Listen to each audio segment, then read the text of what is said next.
Marvin, welcome to the podcast. Thank you. So I really appreciate you making time to be on here, and I'm really excited to hear more about your background. So first off, are you originally from Fort Worth? Are you a native Fort Worthonian? What do you call a Fort Worth? Yeah, Fort Worthian. Yeah, Cowtown. Worthian. Yeah, and proud of it. We it's funny. I grew up in a very sleepy little place, Fort Worth, Texas, that people think is a small town because we're in Dallas's shadow, and now we're like the 12th largest city in the country, and people don't know that. We try to keep it secret, but we love it here in Fort Worth. Yeah, I do too. And it's funny how it seems like, so I'm in Houston, as most people know, and it's funny. It seems like Dallas treats Fort Worth like a redheaded stepchild until it comes time for bragging rights with Houston.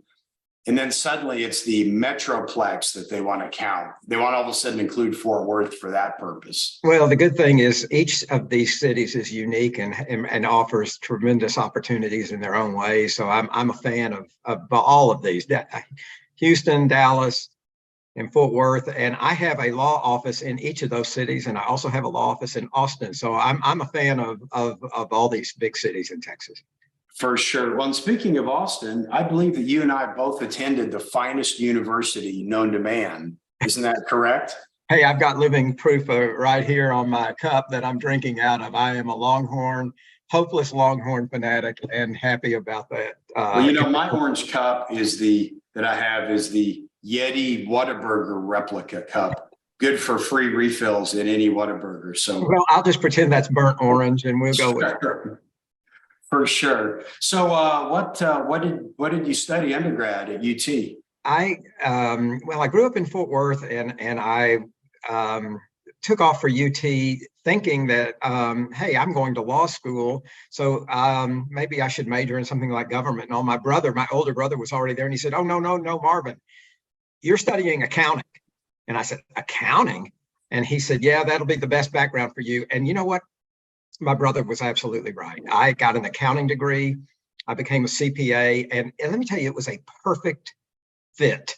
I really found my niche with accounting, and I could have stayed in that field forever. But I graduated very fast. I was in college all the 5 semesters, and I got out. I've always been kind of in a hurry. Yeah. And anyway, I got out. I was way too young to be finished, but I took a job at Price Waterhouse. Yep. And I in audit, and I thrived there. I loved it.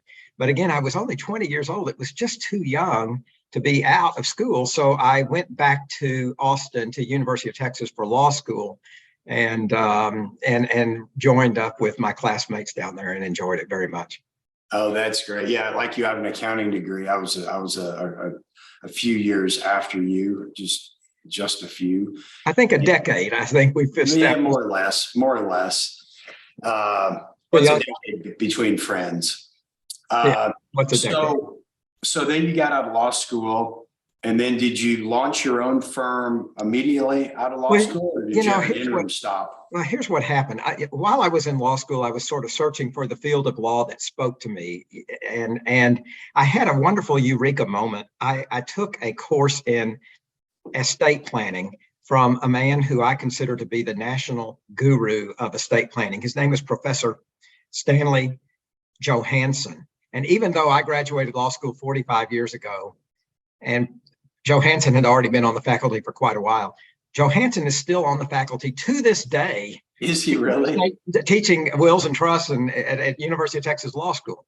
But he was my mentor. And so when I got out, I thought, if I'm ever going to go to work for a big firm, I better do it now. And I interviewed, and I took a job with a big law firm, actually in Fort Worth, because I wanted to come back home. And, I figured out early on that it really wasn't the fit I was looking for. I always felt like estate planning was sort of a stepchild in the big law practice. Sure. It was never the glorified practice. They glorified transactional work and litigation that produced much more in fees. And I saw a gap. I felt like there was a gap that I wanted to seize to create a boutique estate planning law firm that would be focused exclusively on planning for people to plan their estates. And I thought I would just do that solo. And lo and behold, I got very busy and I couldn't stay solo. So I have grown. Wow. So how many years did you practice at the big firm? I stayed there 2 years, and I knew from the first day that I wasn't going to last. I would come home and tell my wife, I don't know when I'm leaving, but I am one day closer. Yeah, that's about how long I was at Arthur Andersen, and I knew pretty much on the first day that. Yeah, but I want to tell you, I learned a lot, and I have no regrets. Sure. And because it really, when you get out of law school, you don't know how to run a law office, and so in those 2 years, I learned how, and then I hung out my shingle and started the Blum firm. That's been now over 42 or 43 years already. Wow, that's awesome. And I could imagine why the estate work really resonated with you. I'm imagining some of it is because you're a CPA, right? I mean, of all the disciplines, that seems like the one that's kind of the easiest transition. I mean, like, face it, litigation doesn't really transfer that much. But what was it about you? Am I on the right track? You're on the right track. Really, there were two key reasons that I feel like it was the right fit. First is just what you said. I'm a tax guy to the core. I have a natural affinity to anything to do with tax. And I love complicated puzzles and solving problems. And I thought this is a field, estate planning is a field where I can really sink my teeth into something complicated and help people solve problems. The other aspect of it that I loved is it was very people oriented.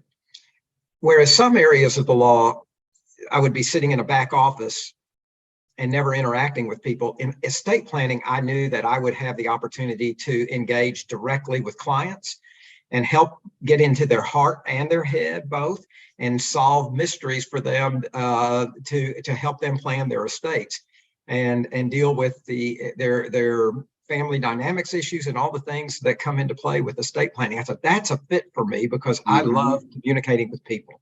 No, that's great. And I would agree that based on my experience with large law firms, the estate practice does seem like, if you just kind of round up the folks and you're like, hey, in our starting class of 20 attorneys, like, let's rank them as far as who's going to be a rock star. It just seems like the estate planning guy, no matter how much of a rock star is, he just doesn't get the same, attention. And yeah, I guess the Rodney Dangerfield would say we get no respect. But you know what? That's okay. I own it. I am, like I said, I'm a tax nerd. I am not cool, and I know it, and I own it, and it's all good. That is awesome. Yeah, my father-in-law used to say, Marvin, you're growing this estate planning practice. When are you going to hire a real lawyer? And I'd say, I'm a real lawyer, Abe. And he'd say, well, no, I'm talking about a guy who goes to court. And I thought, oh, okay, I'm not Perry Mason, so I didn't count. That is awesome. Well, talk to me a little bit about the opportunity you saw in the estate place. You said you mentioned that you kind of saw an opportunity. So talk to me more about that. I saw an opportunity because in the big law firm, estate planning was very much a fill in the blank process. And they told us we charge very little for estate planning. And then when someone dies, that's when we make our money. We make our money on probate. Okay. And I thought, isn't that backwards? Shouldn't we be putting more effort into the planning and get everything set up properly so that when someone dies, there's an easy transition and very little to do? So makes sense. Yeah. And they said, no, that's not how we do it. And I thought, well, you know what? Maybe I ought to open a firm and do it my way. And you know what? My way resonated. I quickly began to grow. I mean, people began to see that we were taking a different approach where each client was unique. We were designing estate plans that made sense for that particular client. It was not a fill in the blank process. And I got rewarded with a lot of referrals from these happy clients who started sending their colleagues and friends my way. The problem was I So, started to grow a whole lot, and we got so busy that, like I said, I couldn't take care of it all myself. sure. Or to put it another way, to summarize, the big law firm's approach, their estate planning financial model was the model that made the most financial sense for the firm. And you had a model that you thought made more financial sense for the client. I think that would be fair. Yeah. Okay. Yeah, and that I can understand. Yeah, for our own estate planning, it seems like so many estate planning attorneys that it's a form-driven business. That's around the forms. And when you go to the office and you've got the two witnesses that they, grab out of the secretarial pool, and it just seems very procedural, mechanical. Well, and to that end, a lot of people think that when they have a will, they have an estate plan. And I said, well, that's one piece, but that is really just one piece of an estate plan. An estate plan is far more than a will, and it's far more than tax planning. It really encompasses a whole lot more. It has to do with designing an inheritance that makes sense for the future generations of your family. It's setting up structures, entities and trust structures in your plan to protect assets in case you get sued. It is about saving tax as well, but it's just so much more to it. And what my passion has become is really helping people design and create a legacy, something that's more from the heart, that they pass down to future generations from generation to generation. I'm a Jewish guy, and in my religion, we call it Lador Vador, which is, from generation to generation. I want to help families succeed from generation to generation. All of that entails an estate plan, plus issues pertaining to disability. What if you hit a period of disability and you need care during incapacity? Who's going to manage your affairs during that time frame? What are the medical decisions? I mean, there's so much more to this than a will. Sure. No, that makes sense. So let's kind of thinking about more from the client side. So based on the feedback you get from your clients, what do your clients say is kind of unique about your firm? Or it's interesting. I had an experience a few years ago that sheds light on that question. I'll tell that story. I got a call out of the blue from a family office out of state. They said, we're in the process of interviewing for new estate planning counsel, and we're looking all over the country. And the CFO warned me that this was going to be a very slow and deliberate process. I didn't hear back for 6 months. And then I got a call from the CFO saying, we vetted 50 law firms across the country, and we decided you're in first place. And wow. I was just astounded, because here I was, a Fort Worth firm at that time with a team of younger attorneys working with me, and I nearly fell on the floor when I was informed. And I said, you now know more about who I am than I know. I said, would you tell me who I am? How come I'm in first place? And this is what I learned. They told me, we like the size of your team, because we have about 30 lawyers, and they told us that, this is a family that had a lot of projects all over the country. And they said, we need a team that would be big enough to handle all of this. And you can, with a bigger team, you have a deeper bench, you can divide and conquer. We like the age of your group. She said, what was very different about our firm is most of the people that they contacted were pretty old in years. And she said, we want a firm that will be around for the next generations. We've got G3 and G4 here, generation 3, generation 4. And what's very unique about the Blum firm is most of the lawyers in the Blum firm are young. I mean, I'm the old guy at age 68. I'm the old man, but most of our team is, we have 20s and 30s and 40s. We have a lot of young people. And they said, that's unusual. She said, we studied the credentials, and it's obvious to us that you hire only the best and brightest. We really have a terrific team, and I'm very proud of that. And she said, I like the complexity of the tools you use.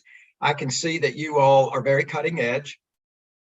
We're not afraid to wade out into the waters where we try techniques that other firms are maybe not as willing to go into. All of these are completely legit. It's just that they're very complicated and very few people do them.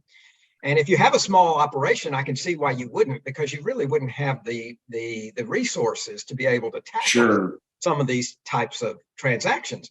But we do. And so they told us, all of these things contributed to why they were engaging us. And we were hired, this was about 7 years ago, and probably do work for that family almost every single day ever since then. Wow. In some respect or another, because as I said, they're all over the country. And that is astounding to me, because when I created the firm, I never expected to have this nationwide footprint, but lo and behold, that's what's happened now. Wow, that's amazing. So it sounds like your practice is not just limited to Texas. How many different states do you have clients in? Lots? We have clients in almost every state now. Oh, wow. And it surprised me, because I didn't, again, expect that.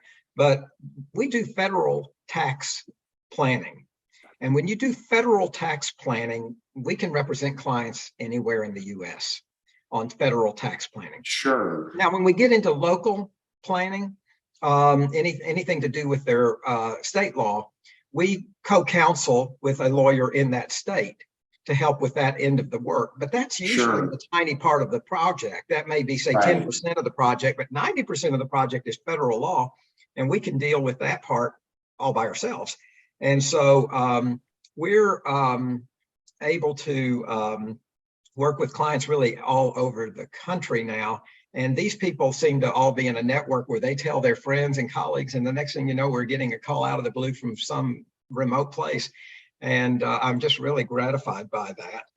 And it really works out. Plus, I want to say that a lot of the trusts that we create are done in places like Delaware or South Dakota or Nevada. And when you're creating trusts out of state, again, you could be in any state and do that. You don't have to be in that state. So that's very common now, is for estate planning attorneys to use out-of-state trust vehicles.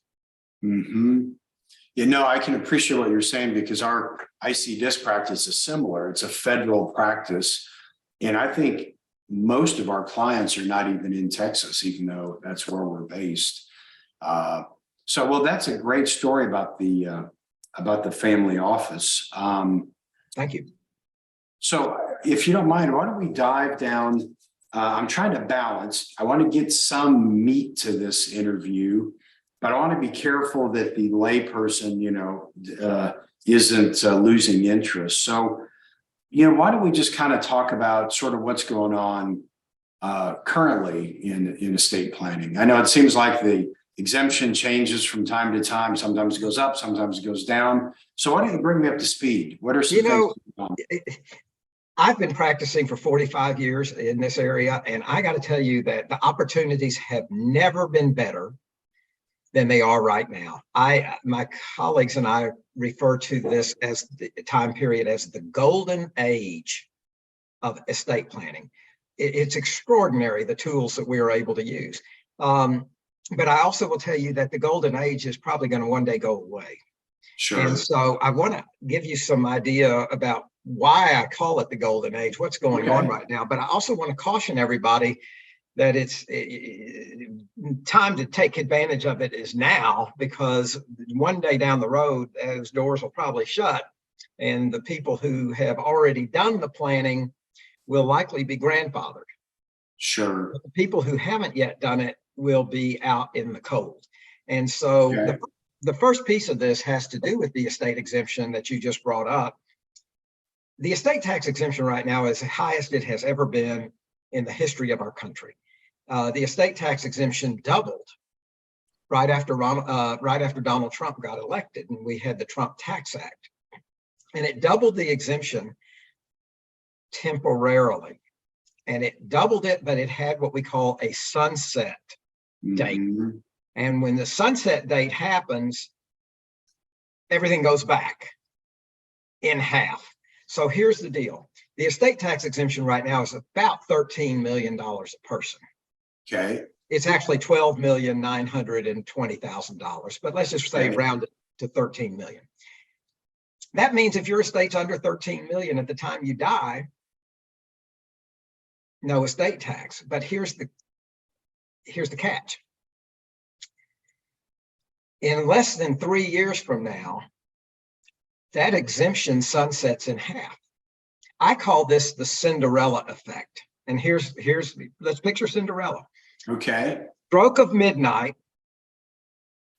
2025, December 31, 2025, clock strikes midnight. Cinderella's coach turns back into a pumpkin. You wake up the next morning and your exemption is no longer 13 million. Now it's like 6.5 million. And those who locked it in, who used it before sunset date, December 31, 2025, those who used it get to keep it, keep the benefit. But those who didn't use it lose it. So I'm referring to this as planning that we call use it or lose it. I see. Okay. Now, there are a lot of ways to use it. There's very creative ways, because people think, oh my God, do you mean to use this exemption? I have to turn around and go give $13 million away? Well, that would be one way. But most of my clients are not in the position to part with $13 million. And a couple, that would mean them parting with $26 million. No, that isn't likely to happen for most folks. Sure. So we have trusts that would allow them to, what I call, have their cake and eat it too. They get the assets out of the estate, but they're putting their assets into vehicles where they can continue to have three things. One is access to these assets for their own needs. Two, they can retain control. And three, they can retain flexibility. We can build in some flexibility so they're not locked in stone if they change their mind on what they want to do. And these are different kinds of trusts. And without going heavy into detail, the favorites for married couples these days are called SLAT, S-L-A-T. It stands for Spousal Lifetime Access Trust. But there's others. There's the DIGIT or the IDIGIT. DGT is or IDGT is intentionally defective grantor trust. I mean, it's an awful name, but you know, but that's a tool. We love 678 trusts, and also sometimes called BEDITs or beneficiary defective trust. We love ILETs, irrevocable life insurance trust. There's a whole lot of mechanisms that we can use. GRATs, grantor retained annuity trust. There's ways that you can move assets into these trusts and retain what I was just talking about with this access and control and flexibility. And sometimes you're transferring assets in by making gifts, and sometimes you're transferring assets in by selling the assets to these trusts and carrying a note. So gifts and sales, and all of this stuff works, but it's now something that is suddenly on the radar of the public. And I want to tell you that there's a big wake-up call here, because in 2021, not long ago, Congress tried very hard to shut down practically every tool that I just mentioned. So our toolbox right now is very rich. Again, we're in the golden age, but there was a push in Congress to almost empty out our toolbox. And frankly, they came within about 2 votes of pulling it off. I mean, if it weren't for the fact that Joe Manchin and Kirsten Sinema didn't go along with the rest of the Democrats, that prevented these laws from changing. But, you know, look how close it got. And so one of these days, there will be a different landscape in Washington. And now that these tools are really kind of under the spotlight, I fully expect the day to come that Congress shuts these down. And what's the underlying aspect of that? Is this kind of it's a policy sentiment, it's a policy, public policy argument, and really the policy is that there is a belief that dynastic wealth is unhealthy. that we are allowing families to grow wealth to degrees that are so massive that it's not healthy for society.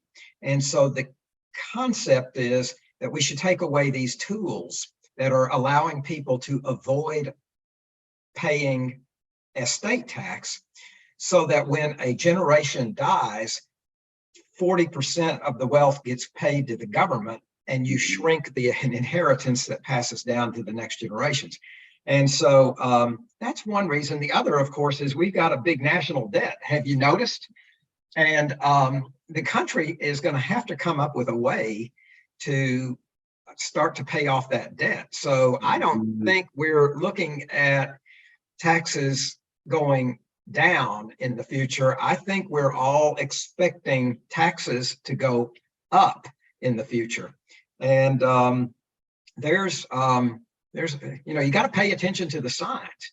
Sure. And so this legislation that was proposed in 2021, and let me tell you, it was very cleverly worded. The key piece of legislation was proposed by Senator Bernie Sanders, and he entitled it "For the 99.8%. Now, that's pretty clever labeling, isn't it? Because his point is, if we pass this legislation, it will help 99.8% of the population, and it will only hurt 0.2% of the population. Now, I would argue with that, frankly, because I think there is a trickle down that it will hurt more than that. But the point is, he's was able to generate a lot of public sentiment. Sure. Said, hey, this isn't fair. And then Elizabeth Warren got on the bandwagon, and she proposed a, quote, billionaires tax. And listen to this one. It's a tax on unrealized gains, right? Yeah. It's every year, every December 31, you tally up your net worth and you write a check to the government for the amount, for a percentage of the amount that your net worth went up over the year. So you compare your net worth this December 31 to the prior December 31, and then you give a chunk of that to the government, even on unrealized gains. And the amazing thing about this is they call it a billionaire's tax, but it was drafted so that it applied to anybody who had a net worth of $100 million.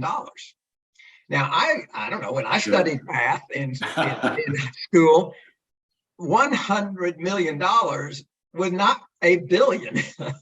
I don't know. In University of Texas, where we studied accounting and math, I don't think that we call that 100 million a billion, but they're again very clever labeling. And you know what, that stuff works. But so we're in an environment right now where the politics are very hot. Right. Well, and it also seems like that more people than ever believe that if somebody else has more wealth than you do, that they must have taken it from you. Yeah. One way or another. Yeah. You cheated. There is that mentality. And remember when Obama kind of was very much into that, when he came out with the comment, he said, you didn't build this. It was referring to businesses and that had grown. Yeah. And I'm not getting into politics because I could offend people and I got to be very careful. You would not know how I vote. Okay, I promise you. I am just reciting facts here. But there is a sentiment that that being rich is evil. And Alexandria Ocasio-Cortez, a congresswoman from New York, sort of said it very persuasively when she wore a evening gown to a Met Gala a couple of years ago. And when she turned around in this very expensive white gown, on the back of the gown were big red letters, and it said, "Tax the rich."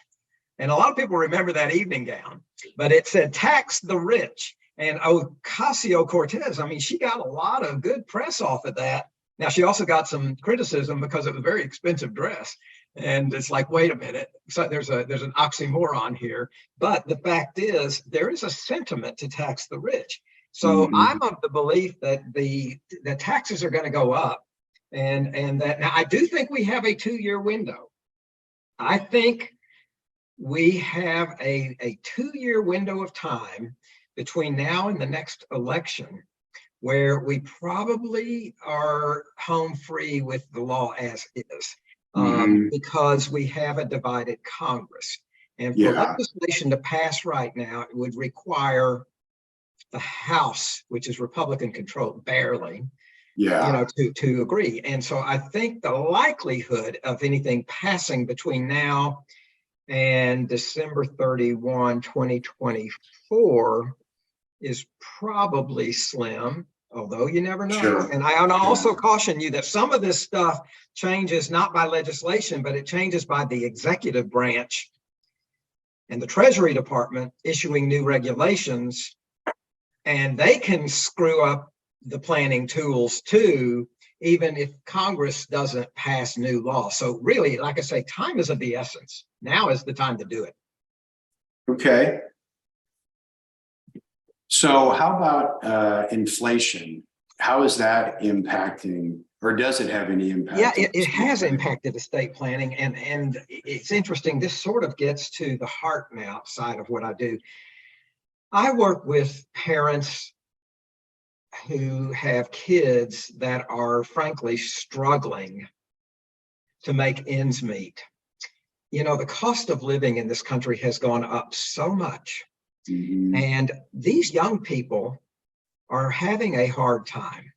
And so because of inflation and this rising cost of living, a lot of my clients who are parents have come to me and said, I really feel like I need to help out my kids. Do you have any suggestions for what I can do to help them out now, and that are tax efficient ways to do it? And yes, indeed, we do. And because of the inflation and that we're in now, we're doing a lot of tools like parents saying, you know, instead of making my kids wait till I die to inherit, I'm going to start sharing with them now. I'm going to do it in a number of ways. I can make some gifts to them. There's the annual exclusion gifts that you can. Which is how much is that? Now it's $17,000 a person. You know, in 2021 it was $15,000. In 2022 it was $16,000, and in 2023 it's $17,000. So it's inching up with inflation. And so that means like that a husband and wife, if they liked their daughter or son-in-law, they could give the couple, what is that, $68,000? 68. That's right. Husband gives 17 to their son and 17 to a daughter-in-law. Wife gives 17 to a son, 17 to a daughter-in-law. Your math is just right on it. That adds up to 68,000. And they can also pay directly for any education or medical expenses for their family, including their health insurance premiums. And those kinds of things are not counted towards the 17,000. So there's that. Okay. And they're also making loans. I mean, interest rates are creeping up, but you can make loans to your kids. I mean, like a $10,000 loan, you can do it with no interest, and there's no bad tax ramifications. You go above 10,000, you need to charge interest at the IRS rate, but you can still, that's a more attractive rate than what the kids could go get from a bank, and they may not be able to even get a loan from a bank. Sure. I'm seeing parents carrying the home mortgage for their kids. It's like, I'm going to help my kids buy a house, and I'm going to lend them the money and I'll be the mortgage company for my kids.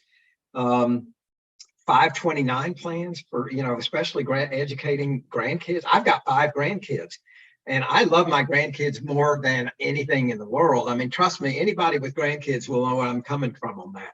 And the idea of grandparents setting up 529 plans to help their pave the way for their grandkids' education is very, very popular now, because the parents literally cannot save the money to pay for their kids' college education these days. They're struggling to make ends meet.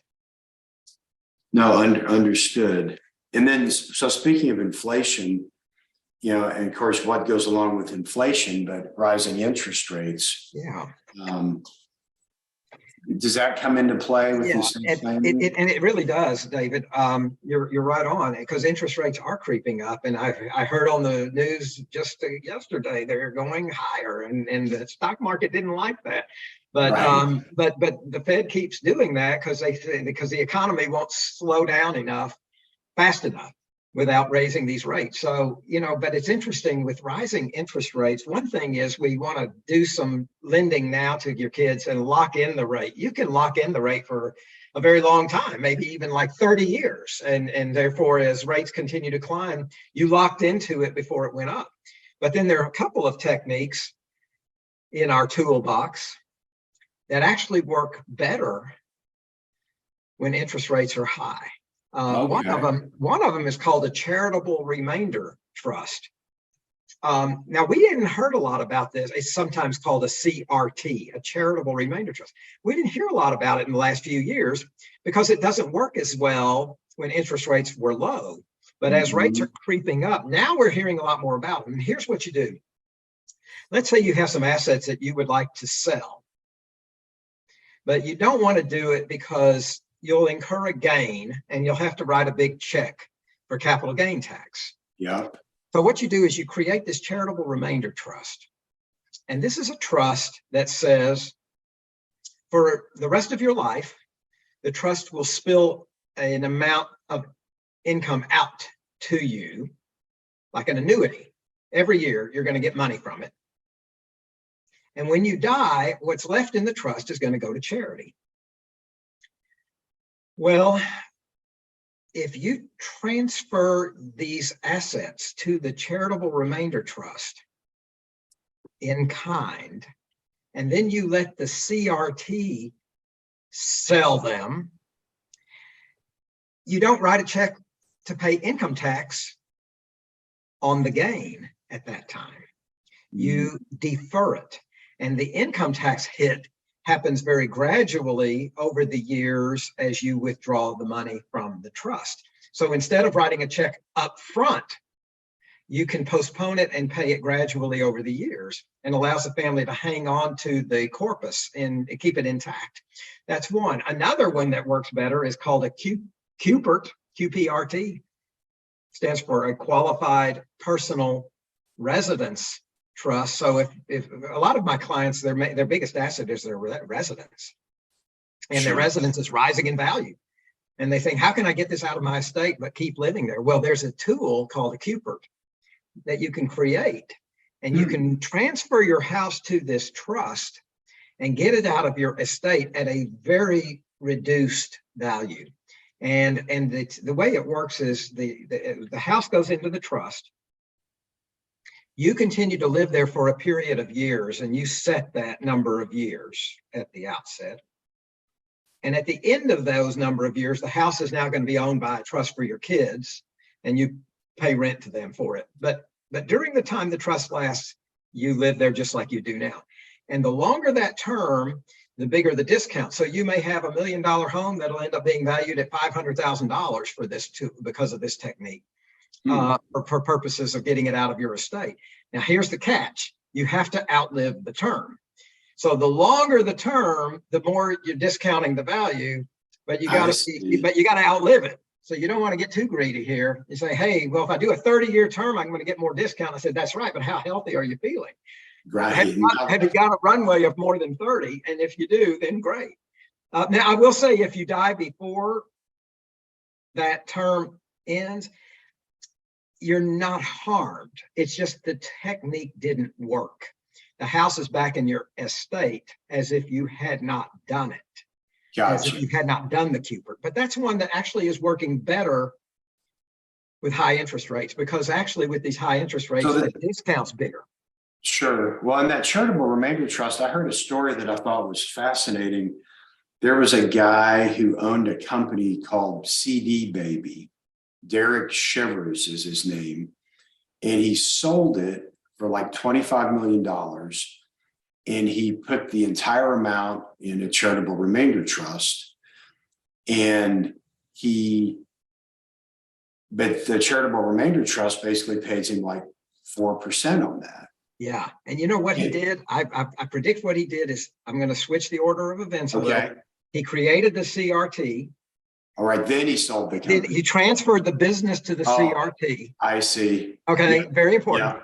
And then the CRT sold the business. There you go. It's the order of events matters. I think you are right. That's right. And the reason he did it, and that's why he avoided paying the income tax hit on the sale, because the trust sold it rather than him. And now he'll pay that tax gradually over his lifetime. I didn't realize that. So that say $1 million a year is taking out, some of that will be taxed. It's going to be taxed. It's going to it'll be taxed until he has wiped out that gain that was inherent there. But there's others who are doing. The Patagonia company is one of the most famous examples of this right now. Patagonia, the owners of that company recently recapitalized the company, so it was 99% non-voting stock and 1% voting stock, something like that. And they transferred the non-voting stock to a charitable entity. Okay. And then if they sell the company, the charitable entity will sell that 99% and the money will go into the charitable entity.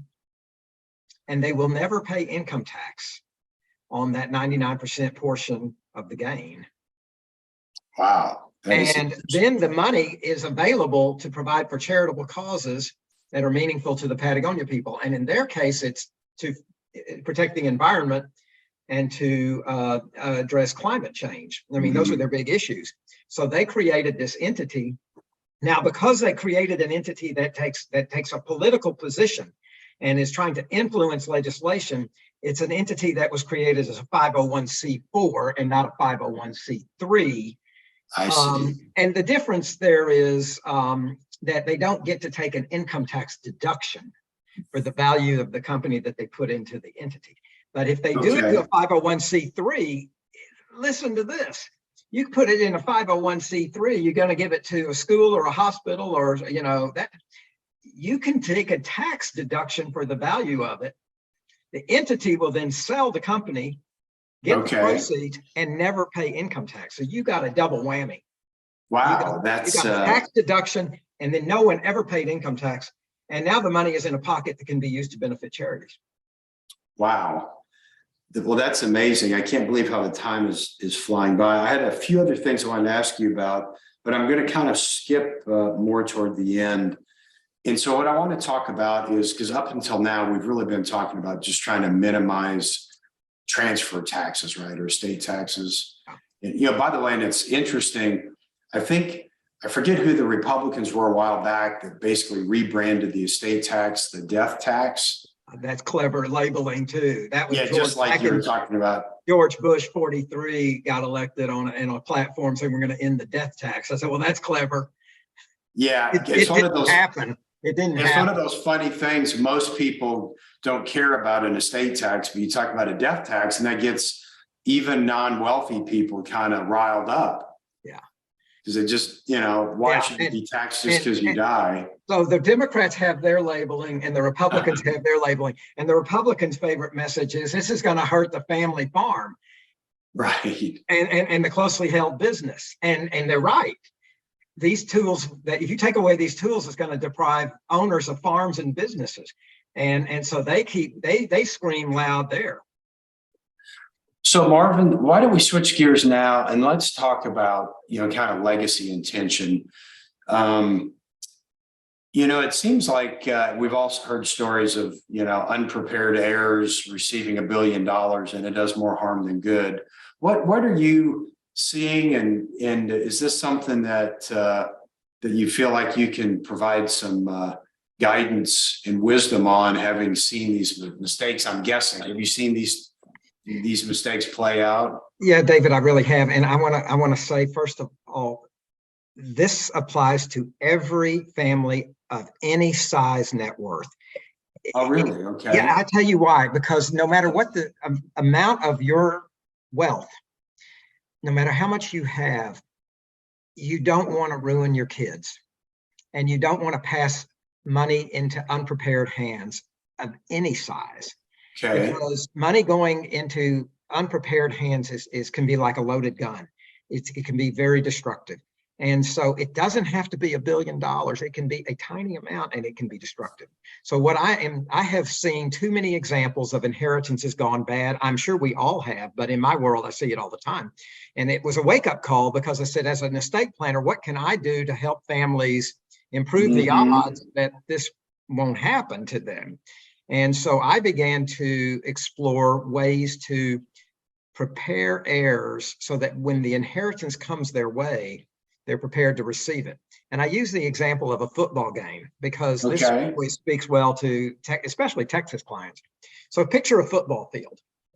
And at one end of the field, you have a quarterback who is highly skilled, and he throws a beautiful pass down to the other end of the field. And at the other end of the field are standing these receivers who are clueless. They have never been to a practice. They don't know the rules of the game. They don't know what's coming their way. Well, that football is an inheritance, okay? They have no experience working with each other as a team. They don't know how to manage this. What are the odds that they're going to catch that football and go score a touchdown? Well, research shows the odds are 10%. 90% of families fail. And that's, again, regardless of the size of their net worth. But what that means is 90% of families, after 3 generations, it's shirt sleeves to shirt sleeves in 3 generations, 90% of them dissipate. And these families are no longer a connected and healthy entity. They're to support each other through tough times.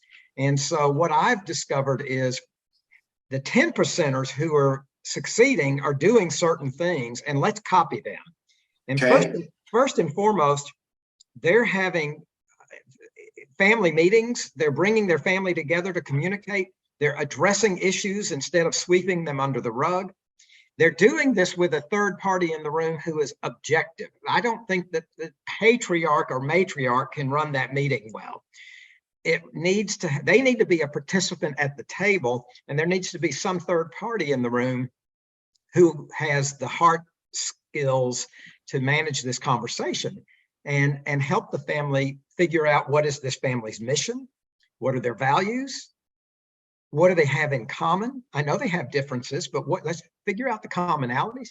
Let's educate these people on philanthropy, and let's educate them on money and prepare them for what's coming their way, so there are no surprises. So when that football comes to them, they'll know what to do with it.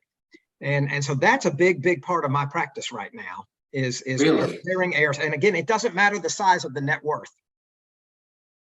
Wow. Yeah, and that's another way that your model benefits the client more than that model you saw 45 years ago, right? Of little planning. Yeah, that was ignored completely. And I'm going to be honest with you, most estate planners still ignore it. They still ignore. Now, I call this head and heart estate planning.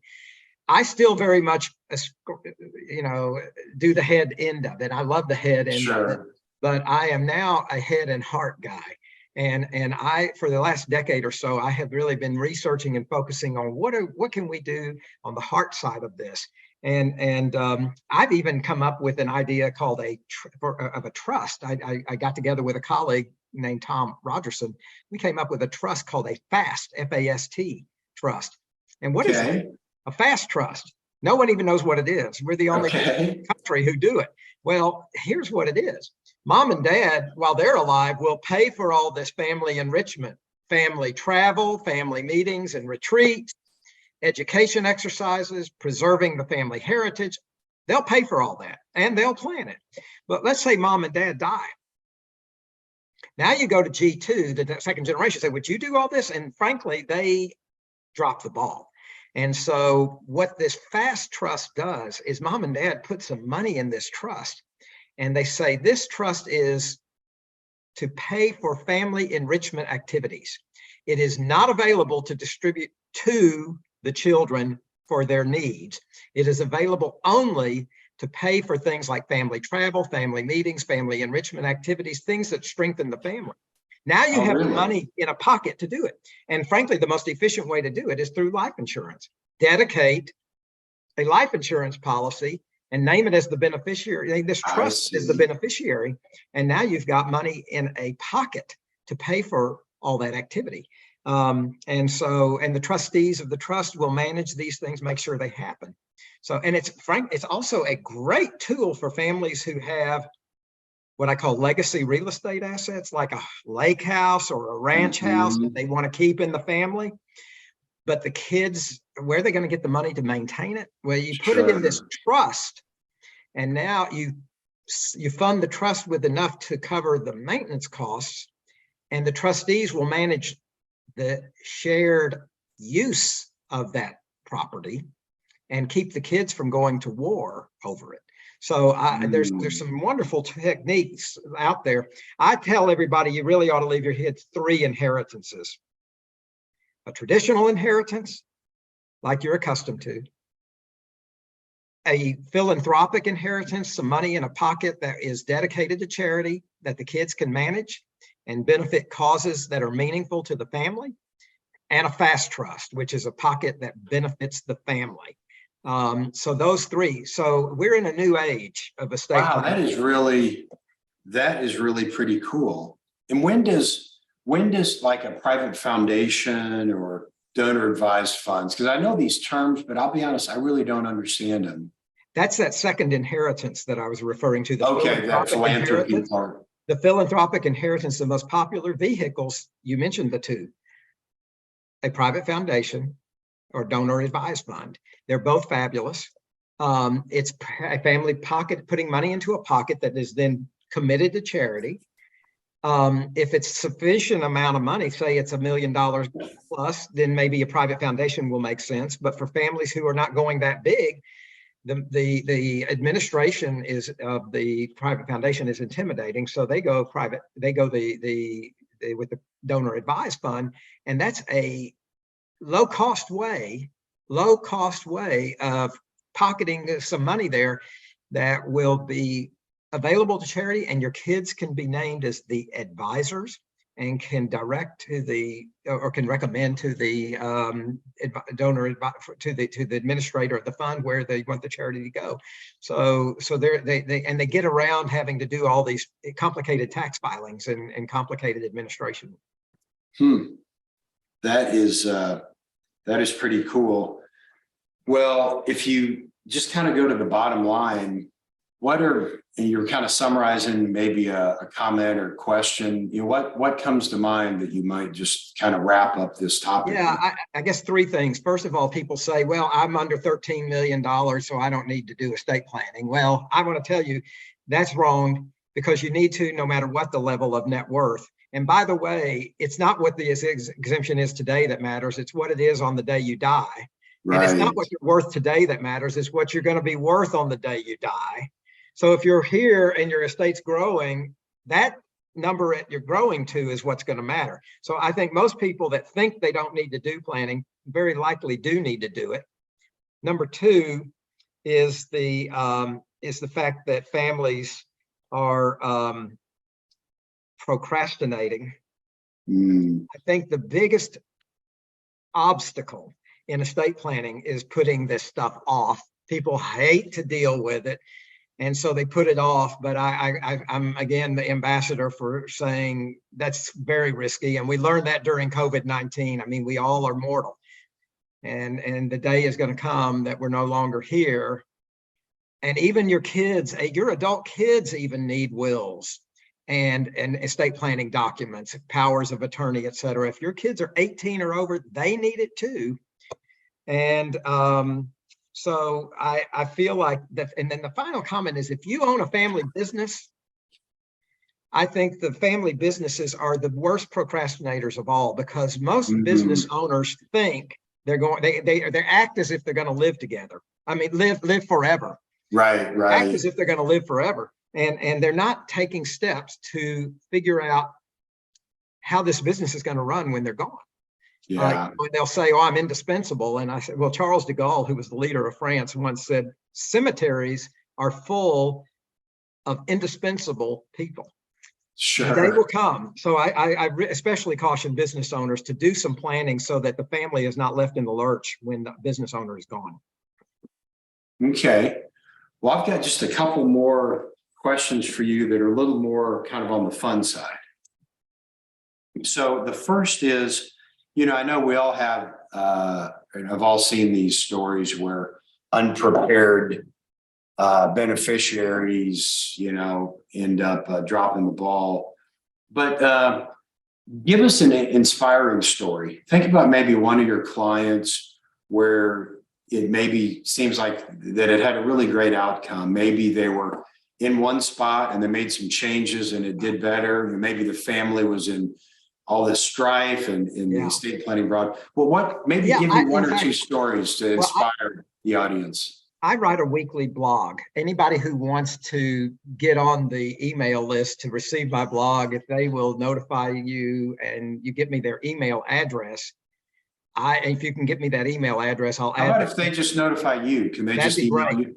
That would be great. What's your email? So my name is Marvin Blum. Okay, so the email address is mblum. So MBLUM at the Blum Firm, TheBlumFirm.com. And just in the subject line, say, add me to your blog. List. Yeah, and I'll get them to it. And so this last week, I wrote a blog that had 3 examples of families that I think have beautiful outcomes. But these were all business owners. And one of them owned a business that he was about to sell. And he's the guy that you kind of were talking about earlier. They figured out that their kids were already set up and established in good careers. So they said, before, we don't really need to pass more inheritance down to our kids. So they created a charitable remainder trust, just like your guy. They gave the business to the trust sold it. And then the husband and wife collect an annual annuity. He now deceased, the wife is still getting it. And when mom and dad are both gone, the balance of that trust is going to go to a charitable foundation that will pass money out to charitable beneficiaries. And I tell that story. Another one of my clients, it was a similar deal. They owned a business and they got an offer out of the blue for that they thought was way more than their business was worth. And they were astounded and they thought, oh my God, we better grab it. And I said, don't, because there may be someone out there who'll pay even more. And at our urging, they hired a broker. And lo and behold, they got 4 more offers that got into a bidding war. Nice. They ultimately sold the business for 4 times the original offer. That they thought was already high.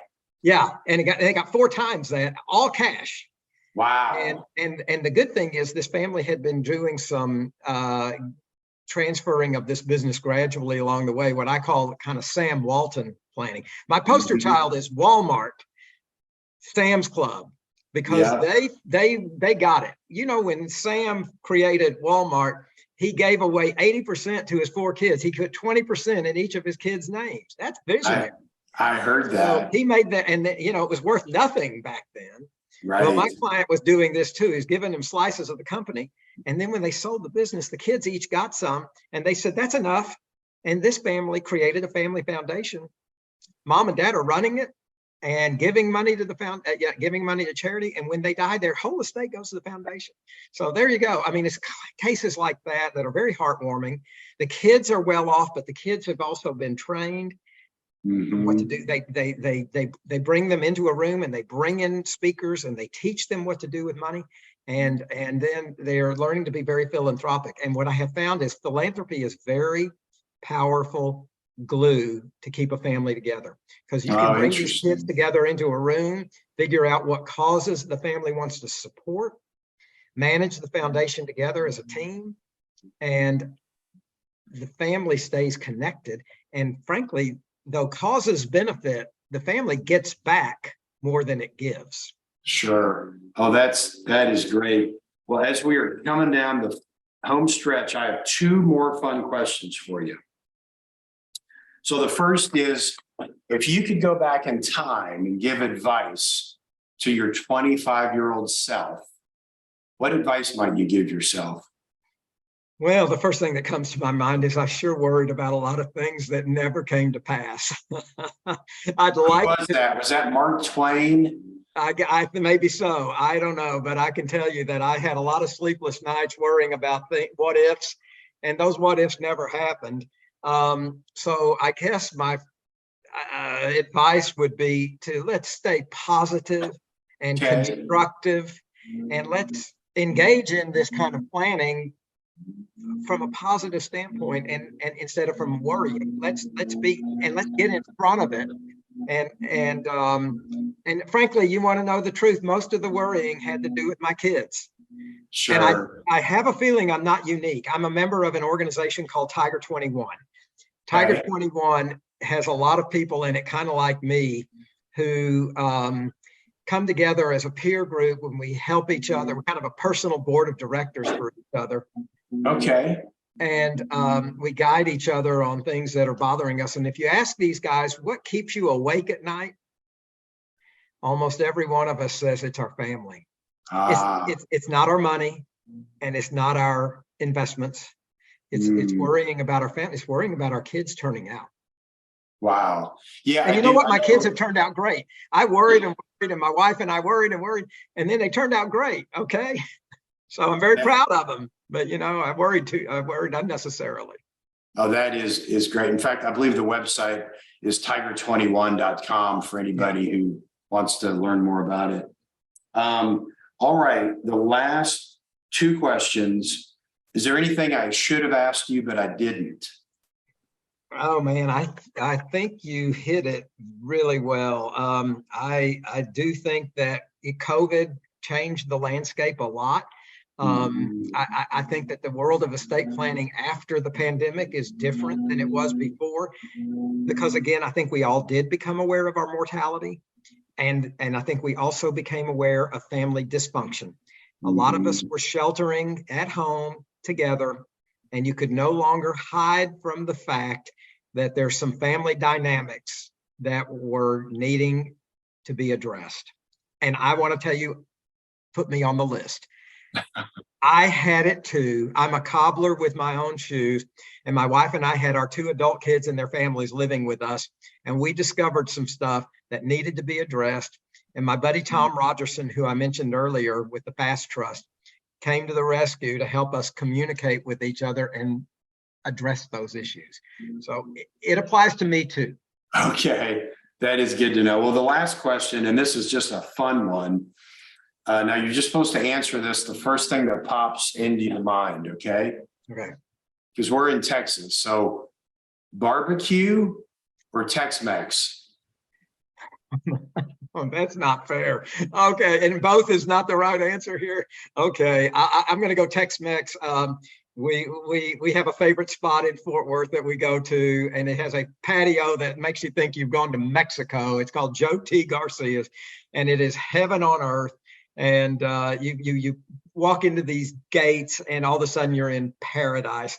And my family loves to go there and escape the world, and my grandkids love it. So I'm going to have to go there. We spent New Year's Eve there this year. Oh, that's awesome. I asked that question to all my guests, and one of them answered it, and I think he's my answer. He said, if I knew the barbecue was going to be like really exceptional, but or if I know both foods were going to be exceptional, I would take the barbecue. He said, if I was told on the front end there was no promise of quality, it was just kind of random Tex-Mex or random barbecue, he said he'd take the Tex-Mex because it feels like Tex-Mex has more tolerance for imperfection than the barbecue. Well, this place has margaritas, and a lot of people kind of, I think, don't really taste much what they're eating. That is awesome. Yeah. Well, Marvin, this has really been fun. I have really learned a lot, and I'm sure my listeners will as well. Well, it's my honor. Thank you very much, David. Sure. I'll just say one closing comment. And that is 10 years from now, I want everyone to look back and be very proud of what they did back in 2023 to set their family up for success. That's perfect. Great way to close. Thanks, Marvin. Thank you, David.